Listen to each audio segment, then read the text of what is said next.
Hey, what is going on, my friends, and welcome back to another video on the My Stock Journey channel.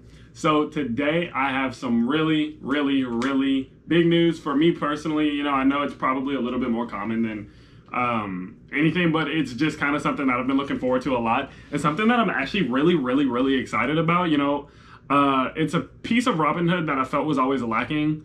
And it kind of, I talked about it a little bit in my comparison between Robinhood and M1 Finance.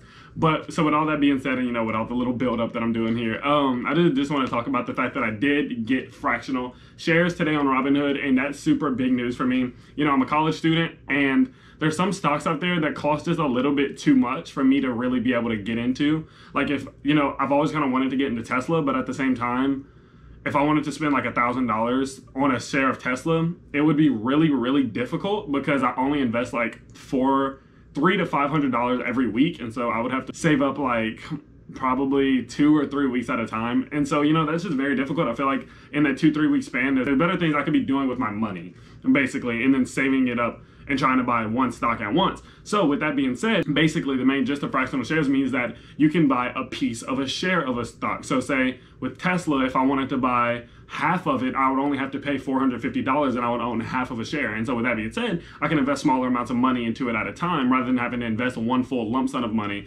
into, you know, a big $1,000, $2,000, like Amazon, $2,000 stock like that. So with that being said, I will pull out my phone here and I'll show you guys some examples of some different things that I'm gonna do, some stocks that I'm looking to buy now that I can actually, you know, purchase in fractional shares. And so yeah, let's get into it. Okay, so we are gonna go ahead and type in Tesla.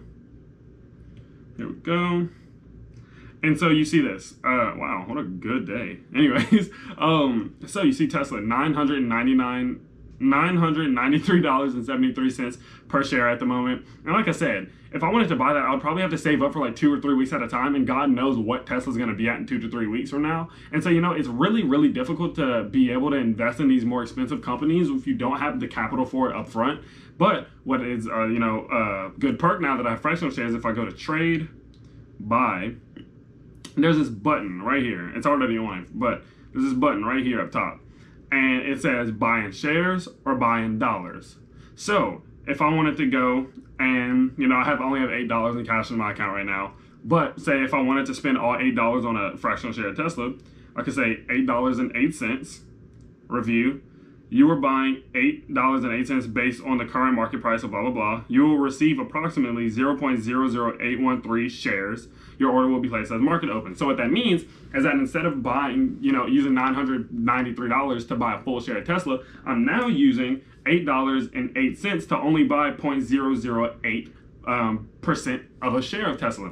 Now, people will be like, well, why do that? Because the reason is there's a lot of these stocks out here that I really feel like are gonna do really good in the long run. But the problem is, like I said, it's really hard to come up with the capital to purchase that stock and reap the benefits of its growth if you don't have the full $900. So this allows me to just, you know, reap those benefits in smaller portions. Yes, I'm making less returns if I'm only purchasing smaller amounts of shares, but I'm still getting those returns based on the amount of money. So say if Tesla goes up 50% in one day, it's not like I'm getting any less than 50% of a return. If I have $50 invested, I'm getting 25 back. Whereas if I have 900 invested, I'm getting 450 back. So I'm still getting that same ROI, that return on investment. But the thing about it is, yes, I am getting technically smaller amounts of returns by not purchasing a full share. But like I said, if you're a college student like me, or you have just a normal day job, it's really hard to come up with that capital. And so having these makes it much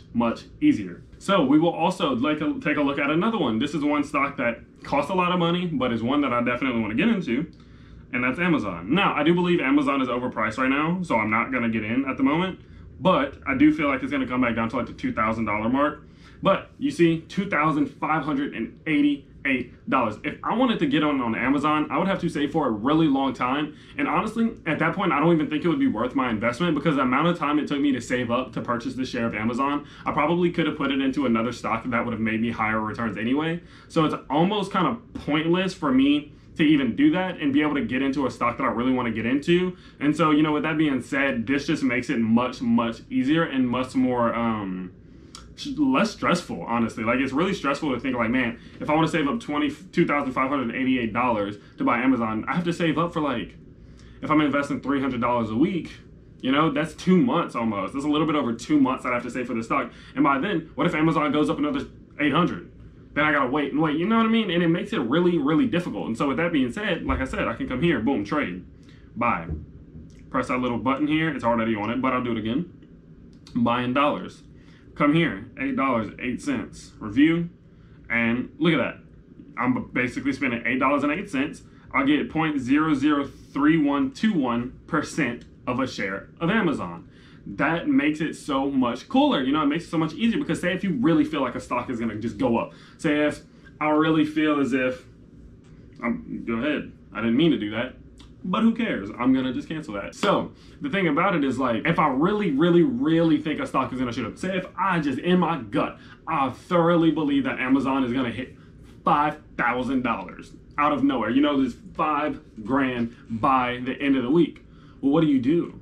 You know, do I go and sell all my stocks in order to have that $2,500 in order to be able to buy that share of Amazon? Like, no. It doesn't make sense because at the end of the day, you want your, you know, your main stocks, but at the same time, it's a conflict of interest because you don't know exactly the route you should take to come up with the capital to buy that stock. Whereas now, if I think it's going to come up on $5,000 and I only have $1 saved, I can still turn that $1,000 saved. I can still turn that $1,000 into $2,000 because I think it'll double. You know what I mean? It's just so much more convenient. And that brings me to the next point is that M1 Finance, the only part of M1 Finance that I genuinely believe was better than Robinhood was the fact that it allowed fractional shares. I think that having fractional shares as a just starting investor is very, very important because I just don't believe it's smart to just go all in at once. Like when I first started, it was like $50. I put a little in Tesla,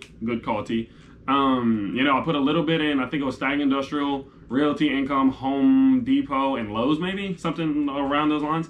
And I had a little percentage of a share of each one. And it allowed me to really gain that confidence because if you just jump in the market and you spend $300-400 on these stocks, and then we have a red day, it kills your ego, it kills your confidence in the market, and it probably shakes a lot of new investors into not even wanting to invest because they're like, well, I don't know how this works, and whenever I try, I just lose money.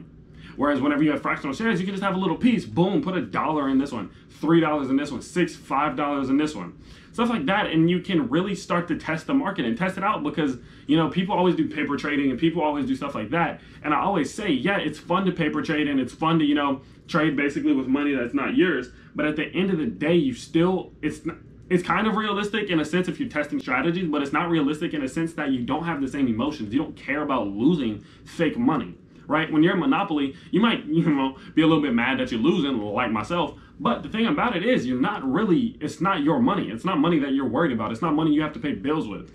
So whenever you're doing these fake accounts, it's not as realistic as actually being in the market. And whenever you can use these fractional shares and you can go in and buy half a share of this stock, a third of a share of this stock, fourth of a share of this stock, really get your feet wet and test the waters in the market and understand these days, understand volatility, understand how these stocks grow, shrink, rise, go, expand. Then it starts to make investors more knowledgeable. They understand more things about the market as they have experience. And I feel like that's important. Important for confidence. Confidence is that you have to have experience. You have to experience red days, experience green days, experience everything like that. Because if you don't have experience, you have no reason to be confident. And that's why I honestly do feel like Robinhood is now, in my opinion, as the type of investor that I am, not too active. You know, I'm not day trading every day usually, but I'm also not as passive as just putting money in and never looking at it again. And I feel like for that type of investor, I genuinely believe that Robinhood is the absolute best investing app out there right now. Thank you guys for watching the video so much. I honestly really had a lot of fun. I found out that I got accepted for fractional shares today, and honestly, you should have heard the squeal that came out of me. I was just sitting in bed and I saw that it popped up and they're like, you can now do fractional trades. I'm like, what? And I lost it. My girlfriend was really confused on why I was wigging out. She didn't really understand what the hell I was talking about. But honestly, it's something I've been looking forward to. As soon as I got Robinhood, I instantly applied for it. It took me like 2 months roughly to get accepted, and now that it is, I feel like my portfolio is going to grow even more and more. It opens up so many more opportunities for me, and I honestly cannot be more excited. If you guys did like this video, definitely let me know by going ahead and dropping a like. Whenever you guys like these videos, it just expands my audience. More people start to get engaged, and it really just shows me what you like, don't like, the videos you want to see, the videos you don't necessarily want to see, and everything around that. If you also have any future suggestions for any videos you'd like to see, any feedback about this video you'd like to give me, or anything that could help me out, or if you just want to talk, I always reply in the comment sections. I'll reply as soon as I see it. And yeah, go ahead and hit that subscribe button if you haven't. If you're new to the channel, maybe you've seen a couple of my videos and just haven't hit that subscribe button, scroll down, hit that subscribe button. It only takes like 2 or 3 seconds, and it helps me out more than you know. I'll see you guys next time. Peace.